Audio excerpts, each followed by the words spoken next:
Have you ever heard a jiu-jitsu student say, I don't care about the belt ranks, I just care about getting good at jiu-jitsu? I know I've heard that statement countless of times over my 15 years of teaching and training jiu-jitsu. But the thing is that the belt rank system can help us gain direction and gain insight into maybe what your jiu-jitsu needs. Today's video, I want to share with you guys a few tips on how to use this belt ranking system in order to gain a little bit more clarity and to get direction for your own training. If you are new here, thank you for checking out the channel. Make sure you give this video a like and also hit the subscribe button if you're a jiu-jitsu hobbyist or an enthusiast that really values quality jiu-jitsu advice. Also, make sure you hit that bell icon. That way you're notified whenever the latest video comes out. Now, to be honest with you guys, some motivation for me to make this video and talk about this topic directly came from a student that I was recently helping who is a white belt. And when we sat down to talk about their jiu-jitsu journey, I asked them what are some goals that they have, what are some areas they're wanting to work on.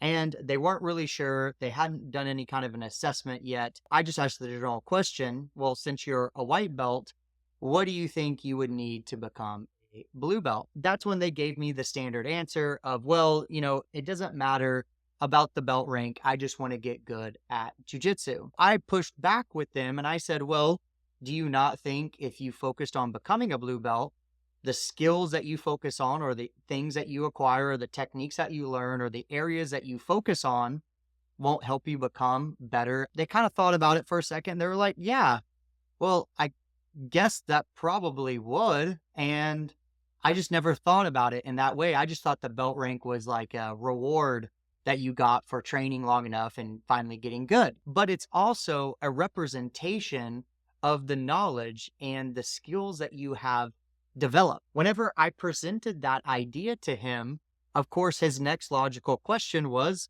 well, what does it take to become a blue belt? I think this is really where the answer becomes very difficult per individual student and why kind of the belt system gets a little bit of a bad rap. I still find it very much of value being an instructor and helping students point them in the right direction. I tend to use it more as a framework and to identify where they're at on this crazy jiu-jitsu timeline and giving them priorities on certain skills that they might need to focus on first based upon where they're at on that timeline. If you don't have that as a problem, then great. If you already know exactly what your jiu-jitsu needs, fantastic. Then you don't maybe need this as much as other people. But if you're feeling lost, if you feel like you have no direction, and if you're feeling confused, this is a very, very simple way to try to get back on track. I really encourage students to take more self-direction and ownership over their jiu-jitsu journey. A very, very easy thing you can start doing is have a conversation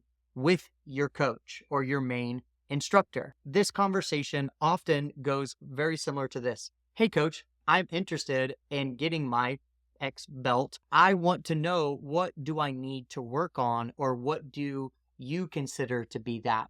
This instantly gets the conversation going and can start to point you in the right direction. I could sit here and give you guys my entire layout for what I think a white belt needs to know to become a blue belt, and then what a blue belt needs to know to become a purple belt, and so on and so forth. But at the end of the day, that is very subjective to me, and you are not my student. I am not the one that's going to be promoting you or giving you any kind of rank or formality. The other reason why your coach is very, very important to have this conversation with is because 9 times out of 10 or 8 times out of 10, they're going to be the person who knows your jiu-jitsu next best to you. You might have a training partner who knows your game really well, but no one will know your jiu-jitsu better than you. But your coach will really know as well too. Let me know down in the comments below. Do you like the belt ranking system? Do you think it has no value? Do you think it's confusing? I'm always curious to see what you guys say. Leave your comments down below.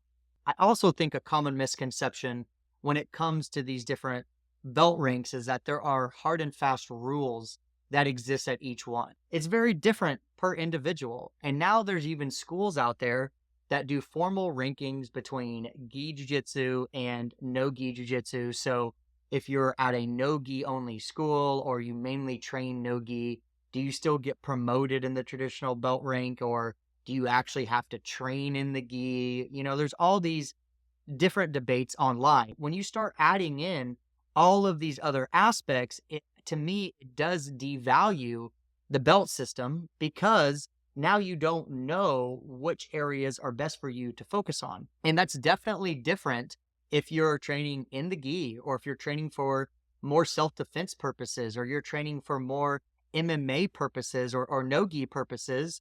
What do I need to focus on between each belt? Sometimes schools have curriculums. And so they say, in order for you to become a blue belt, you need to know X, Y, and Z curriculum. When you see that, that can very much signal, hey, you're not going to become a blue belt until this thing is done. So we tend to think, oh, well, that's what's happening at every single belt. But in reality, they're just trying to teach you important skills that maybe they want you to know through those techniques, and have you explore those ideas that maybe you wouldn't be exploring on your own, or that you wouldn't even know about. But guess what? After you learn that at blue belt, or to become a blue belt, you may sift through those things that you required to know. And then you say, you know what? That technique was really cool. I had to learn that. I now know it. Is it going to be a key part of my game? Probably not. Is it going to be essential to helping me with X, Y, and Z? Probably not. But guess what?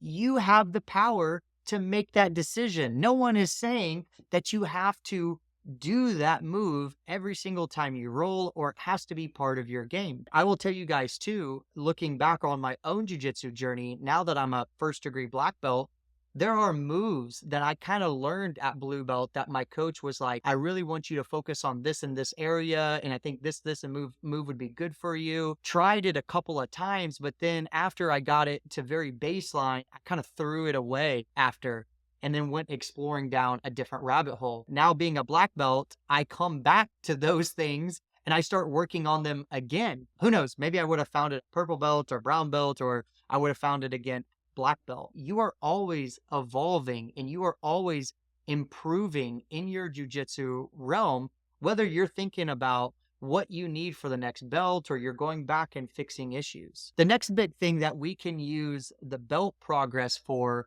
is being able to spot gaps and weaknesses that we might have. Asking more directed questions in relationship to the belt and to your specific problem can really be game changing. Being a good self-directed learner is not only about you coming up with everything on your own, it's about asking other people's help and getting wisdom from people who know more than you, taking that information and then doing something with it. So the better questions that you ask and the better direction that you are seeking and being open to, the faster you're going to grow in jiu-jitsu. You have to approach it with a kind of childlike curiosity. In my experience, sometimes why students don't do this is because they don't like the answer that's going to be given. They maybe even know what they need to do, but they're just so resistant to it because they either think that it's not valuable to them, that it's going to slow down their journey. If you're wanting more direction and you're feeling lost and you've tried exploring on your own, then do these very simple steps by asking your coach these direction and getting help in this way. Now, if you're just totally lost and your coach will not give you any direction, and you have no way of knowing what your jiu-jitsu needs or what your need for the next belt, I think that there are plenty of things online now that talk about, what a purple belt needs or what a brown belt needs. And the best way is to figure out an influence that very much fits your goals and your identity with jiu-jitsu. So for example, if you're training for more hobbyist and more fun and for more interest and just, being able to protect yourself more in a way, well, following a guy like a Henry Akins or a Chris Howder, or guys that are more into that self-defense aspect of jiu-jitsu who like things very simple, is going to be awesome for you.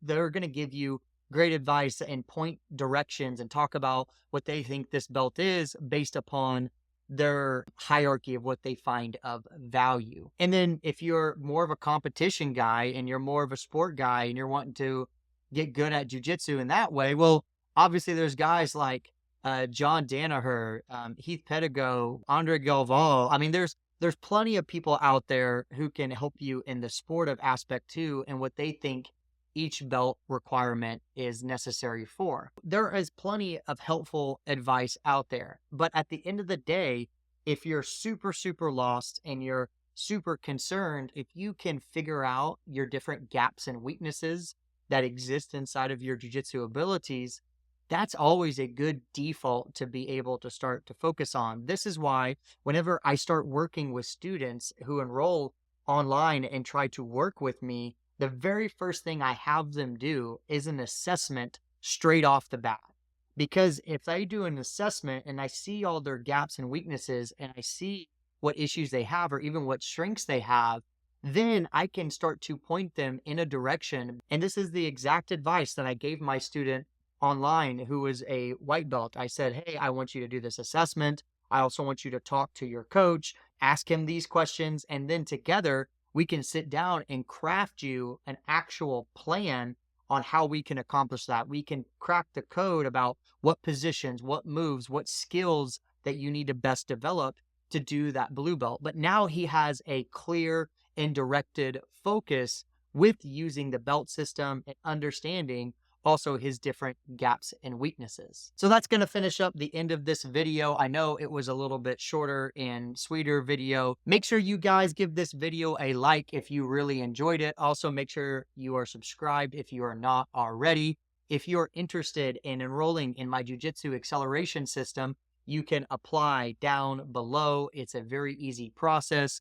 We do an interview, so that way you can get all of the details, all of the information, know what it contains. It is a self-paced program, and it gets your jiu-jitsu accelerating in the right direction. With that being said, I will see you guys in the next one. Let me know down in the comments below. Do you like the belt ranking system? Do you think it has no value? Do you think it's confusing? I'm always curious to see what you guys say. Leave your comments down below.